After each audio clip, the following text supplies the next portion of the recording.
السلام علیکم ناظرین، میں محمد اسلم حسین سیاست کی عالمی خبروں میں آپ سب کا استقبال کرتا ہوں۔ ایک اسرائیلی عہدیدار اور معاملے سے واقف دو دیگر افراد کے مطابق اسرائیل نے ایران کے جوہری تنصیبات پر حملے کے امکان کو آنے والے مہینوں میں مسترد نہیں کیا۔ حالانکہ امریکی صدر ڈونلڈ ٹرمپ نے اسرائیلی وزیراعظم بنیامین نتنیاہو کو بتایا تھا کہ امریکہ فی الحال اس طرح کے اقدام کی حمایت کرنے کے لیے تیار نہیں ہے۔ اسرائیلی حکام نے تہران کو جوہری ہتھیار حاصل کرنے سے روکنے کا عزم کیا ہے اور نتنیاہو نے اصرار کیا ہے کہ ایران کے ساتھ کسی بھی مذاکرات کا نتیجہ اس کے جوہری پروگرام کی مکمل بندش ہونا چاہیے۔ امریکی اور ایرانی مذاکرات کار ہفتے کے روز روم میں ابتدائی جوہری مذاکرات کے دوسرے دور کے لیے تیار تھے۔ ذرائع کے مطابق گزشتہ مہینوں کے دوران اسرائیل نے ٹرمپ انتظامیہ کو ایران کی تنصیبات پر حملے کے لیے کئی تجاویز پیش کیے، جن میں کچھ موسم بہار اور موسم گرما کے لیے تھی۔ ذرائع کا کہنا ہے کہ ان منصوبے میں فضائی حملوں اور کمانڈو آپریشنز کا امتزاج شامل ہے جو شدت میں مختلف ہو سکتے ہیں اور تہران کی جوہری پروگرام کو ہتھیار بنانے کی صلاحیت کو مہینوں یا ایک سال یا اس سے زیادہ کے لیے پیچھے ڈھکیل سکتے ہیں۔ چین نے دنیا کی پہلی انسان نما روبوٹ ریس کا انعقاد عمل میں لایا، جس میں انسانوں نے بھی شرکت کی۔ چینی ساختہ روبوٹ تیان گوئنگ الٹا نے آج ہفتے کے روز تقریباً 2 گھنٹے اور 40 منٹ میں نصف میراتھن مکمل کر کے پہلی پوزیشن حاصل کی۔ سرکاری خبررساں ادارے گلوبل ٹائمز کی رپورٹ کے مطابق یہ روبوٹ 21 کلومیٹر کا فاصلہ طے کرنے میں کامیاب رہا اور تھکن کے کوئی واضح آثار نظر نہیں آئے۔ تقریباً 20 روبوٹک کمپنیوں نے اس دوڑ میں حصہ لیا، جن میں یونٹری کا G1، لیوجو روبوٹکس کا کوواڈو اور نوٹکس کا N2 شامل تھے۔ حفاظتی وجوہات کی بنا پر انسانوں اور انسان نما روبوٹس کو رکاوٹوں کے ذریعے علیحدہ رکھا گیا اور روبوٹس کو انسانوں کے برابر وقت کے معیارات پر نہیں پرکھا گیا ہے۔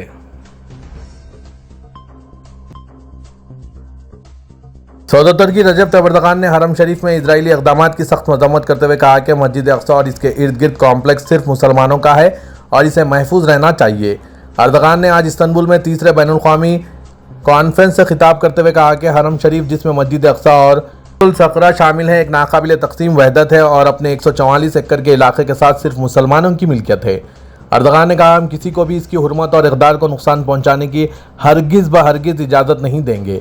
اردوغان نے اعلان کیا کہ مسجد اقصی ترکیہ کے لیے ایک سرخ لکیر ہے اور یہ ہمیشہ ایسی ہی رہے گی۔ انہوں نے اسرائیل سے مطالبہ کیا کہ وہ فوری طور پر تمام اشتعال انگیزیوں، چھاپوں اور ان اقدامات کو روک دیں جو اس مقدس مقام کی حرمت اور وحدت کو خطرے میں ڈال رہے ہیں۔ انہوں نے مزید کہا، ترکیہ نے کبھی بھی اپنے خطے میں ظلم اور قانون شکنی کے سامنے خاموشی اختیار نہیں کی، ہم اب بھی خاموش نہیں رہیں گے۔ انہوں نے فلسطینی حقوق اور اسلامی مقدس مقامات کے دفاع کے لیے اپنی حمایت جاری رکھنے کا عزم ظاہر کیا۔ اسی دن اردوغان نے غزہ پر اسرائیل کی جاری جنگ کی ایک اور مذمت کی اور مظالم پر عالمی خاموشی کو اخلاقی زوال قرار دیا۔ آج استنبول میں فلسطین کی حمایت میں پارلیمانی گروپوں کے اجلاس میں 13 ممالک کے پارلیمانی اسپیکرز نے تقریباً 18 ماہ سے جاری غزہ پر اسرائیلی حملوں کی سخت مذمت کی۔ انہوں نے عالمی تنظیموں سے مطالبہ کیا کہ وہ تل ابیب کے حملے روکنے کے لیے اقدامات کریں۔ ملیشیائی پارلیمنٹ کے اسپیکر تان سری داتو جوہری بن عبدال نے کہا کہ ان کا ملک فلسطین کی آزادی اور خود مختاری کے لیے غیر متزلزل حمایت جاری رکھے گا۔ انہوں نے شہریوں کے قتل کی مذمت کی۔ بن عبدال نے کہا کہ فلسطین ملیشیا کے صرف خارجہ پالیسی کا معاملہ نہیں بلکہ یہ انسانیت، ضمیر اور شعور کا معاملہ بھی ہے۔ پاکستان کے اسپیکر صوبائی اسمبلی سردار ایاز صادق نے زور دیا کہ فلسطین کا مسئلہ سیاسی نہیں بلکہ ضمیر کا امتحان ہے۔ فلسطینی عوام سے انصاف، آزادی اور وقار چھین لیا گیا۔ انڈونیشیائی پارلیمنٹ کے اسپیکر پوان مہارانی نے اس بات پر زور دیا کہ فلسطین کو سب سے زیادہ انصاف کی ضرورت ہے اور پارلیمنٹس کو اپنے دائرہ اختیار میں رہتے ہوئے حل کا حصہ بننا چاہیے۔ ہسپانوی پارلیمنٹ کے اسپیکر آرمینگل سوشیاس نے ایک ویڈیو پیغام میں کہا ہے کہ اکتوبر 2023 سے غزہ میں جو کچھ ہو رہا ہے وہ انسانیت سوز جرم ہے۔ انہوں نے کہا کہ 2 ماہ کی جنگ بندی کے بعد اسرائیل نے معاہدے کی خلاف ورزی کی اور غزہ کے لوگوں پر بمباری جاری رکھی، مزید بچوں کو قتل کیا، صحت کے مراکز تباہ کیے اور امدادی کارکنوں کو لے جانے والے ایمبولینسز کو بموں سے ہوا میں اڑا دیا۔ یہ قتل عام ناقابل برداشت سطح تک پہنچ چکا ہے۔ سوشیاس نے سزا سے مستثنیٰ کی عالمی ثقافت کے خاتمے کی ضرورت پر زور دیا۔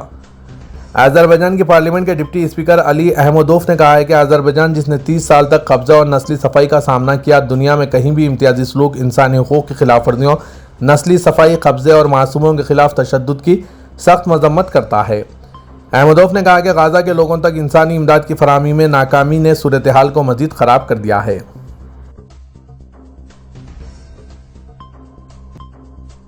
ڈونلڈ ٹرمپ انتظامیہ نے امریکہ میں زیر تعلیم غیر ممالک سے آنے والے 1,500 سے زائد طلبہ و طالبات کے ویزے منسوخ یا پھر ان کی قانونی حیثیت کو ختم کر دیا۔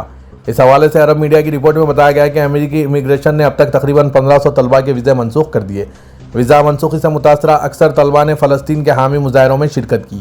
رپورٹ کے مطابق طلبہ اور طالبات کے علاوہ ایسے لوگوں کے بھی ویزے منسوخ کیے جا رہے ہیں جو بالواسطہ فلسطین سے رابطے میں تھے۔ اس کے علاوہ سوشل میڈیا پر غزہ کی حمایت کرنے والے بھی ویزا منسوخی متاثرین میں شامل ہیں۔ عرب میڈیا کا کہنا ہے کہ امریکی حکومت کا الزام ہے کہ ان طلبہ نے کیمپس میں یہود دشمنی اور حماس کی حمایت کی، جبکہ طلبہ، وکلاء اور سماجی کارکنوں نے امریکی حکومت کے ان دعووں کو مسترد کر دیا ہے۔ اس سلسلے میں متاثرہ طلبہ کی جانب سے بڑے پیمانے پر مظاہرے بھی کیے جا رہے ہیں۔ ان مظاہروں میں بڑی تعداد میں یہودی کارکنان اور گروپ سب سے آگے رہیں۔ عرب میڈیا کے مطابق امریکی وزیر خارجہ نے مارچ میں 300 طلبہ کے ویزے منسوخ کیے جانے کا کہا تھا۔ ویزا منسوخی سے متاثر ہونے والے طلبہ کی تعداد اس سے کہیں زیادہ ہو گئی ہے۔ ٹیسلا کے چیف ایگزیکٹو آفیسر ایلن مسک نے آج کہا کہ ہندوستان کے وزیر اعظم نریندر مودی سے بات کرنا اعزاز کی بات ہے اور وہ اس سال کے آخر میں ہندوستان کا دورہ کرنے کے منتظر ہیں۔ پی ایم مودی سے بات کرنے کے ایک دن بعد ارب پتی امریکی تاجر ایلن مسک نے اپنی ایک پوسٹ میں اس خیال کا اظہار کرتے ہوئے کہا، پی ایم مودی کے ساتھ بات کرنا ایک اعزاز کی بات ہے۔ میں اس سال کے آخر میں ہندوستان کا دورہ کرنے کا منتظر ہوں۔ امریکہ میں شائع ہوئی ایک رپورٹ کے مطابق 2030 تک مغربی ممالک میں 21 ایسی ملازمتیں ہیں جو ختم ہو جائیں گی، لیکن ان کی جگہ نئی ملازمتوں کے دروازے کھلیں گے۔ امریکی میگزین فوربس نے ورلڈ اکنامک فورم کی رپورٹ 2025 فیوچر آف جابس کے حوالے سے لکھا ہے کہ 2030 تک تقریباً 92 لاکھ ملازمتیں مکمل طور پر ختم ہو جائیں گی، جو کل ملازمتوں کا 8% بنتا ہے۔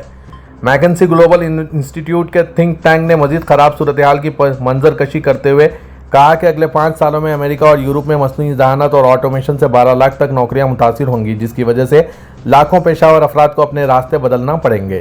تاہم دوسری طرف ورلڈ اکنامک فورم کے مطابق اچھی خبر یہ ہے کہ 2030 تک 1 کروڑ 70 لاکھ نئی نوکریاں سامنے آئیں گی، جو کل ملازمتوں کا 14% حصہ ہے۔ ہندوستان کے وزیر اعظم نریندر مودی رواں ہفتے سعودی عرب کا سرکاری دورہ کریں گے۔ سبق ویب سائٹ کے مطابق انڈین وزیر اعظم کا 2014 سے یہ تیسرا دورہ ہوگا۔ باخبر ذرائع کا کہنا ہے کہ ہندوستان کے وزیر اعظم نریندر مودی کا دورہ دونوں ملکوں کے درمیان اسٹریٹجک تعاون کے فروغ کے لیے انتہائی اہمیت کا حامل ہے۔ دورے کے دوران ہندوستانی وزیر اعظم سعودی حکام سے تجارت، سرمایہ کاری، توانائی کے شعبے میں تعاون اور انڈیا مشرق و سطح یورپ تجارتی راہداری کے علاوہ دفاع کے شعبے میں بات چیت کریں گے۔ ذرائع نے توقع ظاہر کی کہ ہندوستانی وزیر اعظم 22 اور 23 اپریل کو سعودی عرب میں ہوں گے۔ سعودی عرب میں ادارہ امن عامہ کا کہنا ہے کہ چہارشنبہ 23 اپریل سے مکہ شہر جانے والوں کے لیے پرمٹ لازمی ہوگا۔ چیک پوسٹوں پر متعین اہلکاروں کو پرمٹ چیک کرنے کی ہدایت کر دی گئی۔ اخبار 24 کے مطابق ادارہ امن عامہ کی جانب سے جاری تفصیلی بیان میں کہا گیا ہے کہ 25 شوال 1446 ہجری بمطابق 23 اپریل 2025 سے مکہ شہر جانے والے تمام راستوں پر موجود چیک پوسٹوں کے ذمہ داروں کو مطلع کر دیا گیا ہے کہ مکہ پرمٹ کے بغیر کسی کو جانے کی اجازت نہیں ہوگی۔ بیان میں مزید کہا گیا ہے کہ حج امور کے تحت ان تاریخ سے ان تمام غیر ملکی کارکنوں کو جن کے پاس مکہ یا مشاعر مقدسہ میں داخلہ پرمٹ نہیں ہوں گے، یا ایسے غیر ملکی جن کے اقامے مکے سے جاری نہیں یا حج پرمٹ نہ رکھنے والے افراد کو ضوابط کے مطابق چیک پوسٹ سے لوٹا دیا جائے گا۔ ادارہ امن عامہ کا مزید کہنا ہے کہ حج ضوابط کے تحت پرمٹ کا اجرا متحدہ پورٹل منصا تصریح کے ذریعے کیا جا رہا ہے، جو ابشر یا مقیم پورٹل سے لنک ہیں۔ سعودی عرب کے دارالحکومت ریاض میں پیر کے روز بیوٹی ورلڈ سعودی عرب ایگزیبیشن کا انعقاد عمل میں لایا جا رہا ہے۔ سبق ویب سائٹ کے مطابق international convention and exhibition centre میں 21 سے 23 اپریل تک جاری رہنے والا یہ ایونٹ عالمی سطح پر خوبصورتی اور بالوں کی نگہداشت کی صنعت سے وابستہ حلقوں کی وسیع توجہ حاصل کر رہا ہے۔ یہ نمائش مشرق و سطح میں اپنی نوعیت کی سب سے بڑی اور بین الاقوامی سطح پر سب سے نمایاں سمجھی جاتی ہے، جس میں 42 ممالک میں سے 400 سے زائد نمائش کنندگان شرکت کریں گے۔ توقع ہے کہ یہ ایونٹ 13,000 سے زائد ماہرین کو اپنی طرف متوجہ کرے گا، جو 14,800 مربع میٹر رقبے پر مشتمل ہوگا۔ نمائش میں 4 مرکزی زونز شامل ہوں گے، جن میں ہیئر سیلون کے آلات، مصنوعی بالوں کے مصنوعات، ذاتی نگہداشت کی اشیاء اور سیلون کی تیاری سے متعلقہ ساز و سامان شامل ہے۔